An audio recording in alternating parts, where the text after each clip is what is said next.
नमस्कार, श्रीमद् भागवत महापुराण में आपका स्वागत है। ये कहानी विशाखापट्टनम की है। हम नेवल कॉलोनी में रहते थे।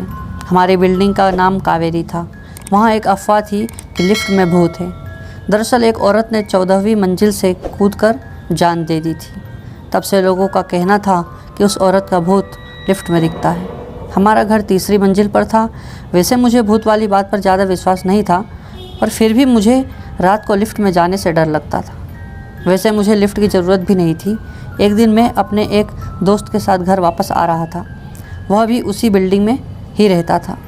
उस समय रात के करीब 9 बज रहे थे। हमें लिफ्ट से जाने में डर लग रहा था, मगर हम एक दूसरे को दिखाना नहीं चाहते थे कि हमें डर लग रहा है, इसलिए हम लिफ्ट में घुस गए। लिफ्ट तीसरी मंजिल पर पहुंची। दरवाज़ा आधा खुला और फिर खुद ही बंद हो गया। लिफ्ट ऊपर जाने लगी।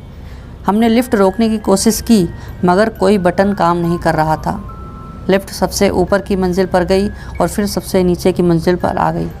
ऐसा 7-8 बार हुआ और फिर लिफ्ट 14वीं मंजिल पर आकर रुक गई। लिफ्ट का दरवाज़ा अपने आप ही खुल गया। हम बहुत डर गए। हम जल्दी से लिफ्ट से बाहर निकलकर नीचे की ओर भागे और अपने अपने घर में घुस गए। घर में सबने पूछा कि हाँफ क्यों रहे हो? तो मैंने बहाना बना दिया कि दोस्त के साथ रेस लगा के आ रहा हूँ। उस दिन के बाद मैंने कभी दिन में भी लिफ्ट का इस्तेमाल नहीं किया। धन्यवाद। यह वीडियो आपको अच्छी लगी तो आप इस चैनल को सब्सक्राइब कीजिए और अपने कमेंट दीजिए। धन्यवाद।